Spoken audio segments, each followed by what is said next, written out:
Question number 5 है हमारे पास। ठीक है, क्वेश्चन नंबर 5 है हमारे पास, मतलब पार्ट 5 है क्वेश्चन नंबर 1 का, और एक्सरसाइज 5.1 कर रहे हैं हम। तो हम इसको देख लेते हैं। 2a square minus 8b square comma 4a square plus 4ab minus 24b square and 2a square minus 12ab और प्लस का 16b स्क्वायर। ठीक है जी। फर्स्ट टर्म को मैं स्टार्ट करूँगा, फर्स्ट टर्म से सॉल्यूशन स्टार्ट करा। 2a square minus 8b square is equal to, अब मैं चेक करूँगा कि इस पर फॉर्मूला एप्लीकेबल है या नहीं। देखिए, इसको इस पर स्क्वायर वाला फॉर्मूला नहीं लग सकता क्योंकि मेरे पास कोई ऐसा नंबर ही नहीं है इसको मैं 2 दफ़ा मल्टीप्लाई करूँ तो 2 आ जाए। लेकिन यहाँ पर एक चीज़ है, मैं 2 कॉमन निकाल सकता हूँ। 2 1 2, 2 4 8। मैंने 2 यहाँ पर कॉमन निकाला। उसके बाद 2 के टेबल 2 कब आता है? 2 1 2, 1 को शो नहीं करते। यहाँ क्या आ गया? a square. ठीक है, प्लस माइनस माइनस, जो प्लस का 2 था ना, इसी प्लस की साइन से इसको मल्टीप्लाई करवाते हैं, फिर ब्रैकेट के अंदर लिखते हैं उस साइन को, प्लस माइनस माइनस। अब 2 के टेबल में 8 कितने टाइम्स पढ़ने पर आता है? 2 4 8, और यहाँ पर क्या आ गया? b square.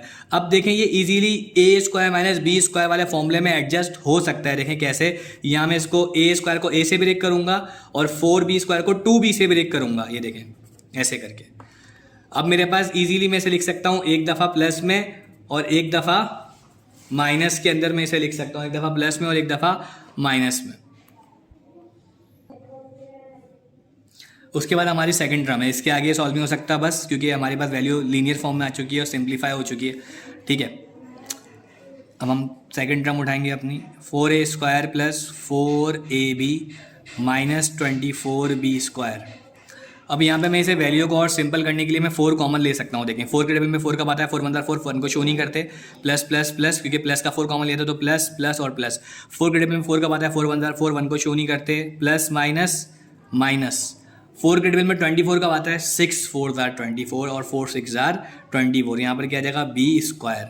अब इस 4 को साथ साथ लेकर चलेंगे और आप चेक करेंगे कि ऐसा नंबर कोई है जिसको मल्टीप्लाई करवाओ तो 6 बने और माइनस करवाओ तो 1 बचे। हो सकता है, देखें कैसे। 3 2 क्या होता है? 6। ठीक है जी। और जब 3 में से 2 को निकालोगे तो क्या बचेगा? 1। तो आप यहाँ ले सकते हो, देखो ऐसे करके। मैंने इसे स्क्वायर ब्रैकेट इसलिए बनाया क्योंकि अंदर एक और ब्रैकेट लगाने वाला हूँ मैं।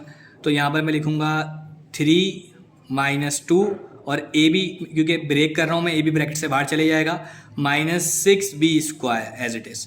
अब 3 में से 2 निकालूंगा तो 1 बचेगा, ऑब्वियस सी बात है। ठीक है जी। अब यहाँ पे मैंने कोशिश कीजिएगा बड़े नंबर में से छोटा वाला निकालें। छोटा नंबर पहले लिखेंगे तो वैल्यू गलत हो सकती है। ठीक है, तो यहाँ पे मैंने लिखा a स्क्वायर। अब इसको मैं राउंड कर दूंगा, क्यों? क्योंकि मैं अंदर वाले राउंड को ओपन कर लूँगा। प्लस प्लस प्लस, ये a भी 3 के साथ भी 2 के साथ भी हो जाएगा, प्लस का 3ab प्लस माइनस माइनस, ये 2 को ऐसे करूँगा तो हो जाएगा 2ab माइनस का 6b स्क्वायर। ठीक है जी। अब यहाँ पर क्या है? 4। अब मैं दोबारा से राउंड स्क्वायर लगाऊंगा। ये a स्क्वायर है और ये a1 है, तो मैं a कॉमन लूंगा। यहाँ पे 2 a थे, 1 लिख दिया। प्लस प्लस क्या होता है? प्लस। एक ये था जो मैं कॉमन लिख चुका हूँ। यहाँ पे क्या बचेगा? 3b। माइनस होगा तो माइनस कॉमन, प्लस होगा तो प्लस। ये 2 है और ये 6 है, तो मैं 2 कॉमन ले लूँगा। क्या कॉमन ले लूँगा? 2। और भी कुछ कॉमन आ रहा है? बिल्कुल कॉमन आ रहा है, b कॉमन आ रहा है। यहाँ से एक भी उठाऊंगा तो यहाँ से भी एक भी उठाना पड़ेगा मुझे, तो मैं b कॉमन ले लिया। तो माइनस माइनस क्या होता है? प्लस। 2 1 2, 1 को शो नहीं करते, यहाँ पे a बचेगा सिर्फ। माइनस माइनस प्लस, यहाँ a की भी था जो मैंने कॉमन ले लिया था, और 2 के टेबल में 6 कब आता है? 2 3 6, a की भी था जो कॉमन ले लिया था, क्या बचेगा? 1 b। ठीक है जी, हम बिल्कुल ओके जा रहे हैं। उसके बाद हम क्या करेंगे? देखें 4। उसके बाद a प्लस 3b और a प्लस 3b मज़ीद कॉमन ले लेंगे हम यहाँ पे। ठीक है, ये हो जाएगा a प्लस 3b हमने कॉमन लिया, और यहाँ से a उठाएंगे और यहाँ से माइनस का 2b उठाएंगे। ये हमारे पास इक्वेशन सिंपलेस्ट फॉर्म में आ गई है। अब हम अपनी थर्ड एक्सप्रेशन को स्टार्ट करेंगे। ठीक है जी। अब हमारे पास देखें कुछ जो हैं वो वैल्यूज़ जो हैं वो हमारे पास कॉमन आना शुरू हो गई होंगी। देखें ये 1 और ये कॉमन फैक्टर इसका निकल रहा है। अब हम अपनी थर्ड वैल्यू को सॉल्व करेंगे, और हमारे पास थर्ड वैल्यू है 2a square minus 12ab plus का 16b स्क्वायर इस इक्वल टू।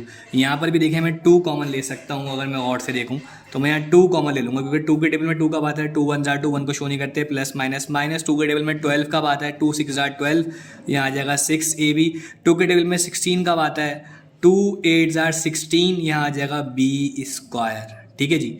अब मैं यहाँ पर वही करूँगा, मिडिल टर्म ब्रेक हो रही है सारे क्वेश्चंस में।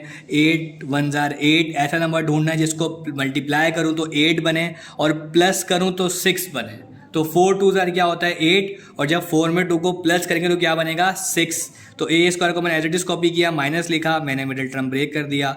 4 + 2 6 को ब्रेक किया तो ए बी ब्रैकेट से बाहर गया, प्लस के 8b स्क्वायर को मैंने डायरेक्टली कॉपी कर लिया है। ठीक है जी। यहाँ पे 2 आया और उसके बाद ए स्क्वायर, माइनस प्लस क्या होता है -4 को ए बी से मल्टीप्लाई करूँगा तो ये हो जाएगा 4ab, माइनस प्लस क्या होता है -2 को ए बी से मल्टीप्लाई करवाऊंगा तो ये हो जाएगा 2ab, और प्लस का 8b स्क्वायर। ठीक है जी। उसके बाद मैं अब मजीद कॉमन लूँगा तो मैं दोबारा से स्क्वायर लगाऊंगा ब्रैकेट यहाँ पर। यहाँ 2 ए हैं, यहाँ पे 1 है, मैंने ए कॉमन ले लिया। यहाँ 2 ए थे, इसमें से एक कॉमन ले चुका है। यहाँ पे क्या बचा 1 + माइनस क्या होता है माइनस, एक ही ये था जो मैं कॉमन ले चुका हूँ। यहाँ पर क्या बचेगा मेरे पास 4b, ब्रैकेट लगा दूंगा, माइनस होगा तो माइनस कॉमन, प्लस होगा तो प्लस। इन दोनों में कॉमन क्या है 2 कॉमन है, 2 के साथ b भी कॉमन है। ठीक है। माइनस माइनस क्या होता है प्लस, यहाँ पर 2 1 जार 2, 1 को शो नहीं करते। यहाँ पे क्या बचेगा a, माइनस प्लस क्या होता है -2 के टेबल में 8 का बात है, 2 4 जार 8, 2 भी थे इसमें से एक कॉमन ले लिया, क्या बचा 1 भी कॉमन बचा। ठीक है जी। अब हम मजीद कॉमन ले सकते हैं, देखें a -4b, और यहाँ से बचेगा मेरे पास a -2b। ठीक है। अब मेरे पास तीनों वैल्यूज के अंदर जो मेरा कॉमन फैक्टर है, आप पूरा लिखिएगा ये कॉमन फैक्टर, वो है क्या a -2b। ठीक है जी। और वही मेरा क्या हो जाएगा HCF, हाईएस्ट कॉमन फैक्टर।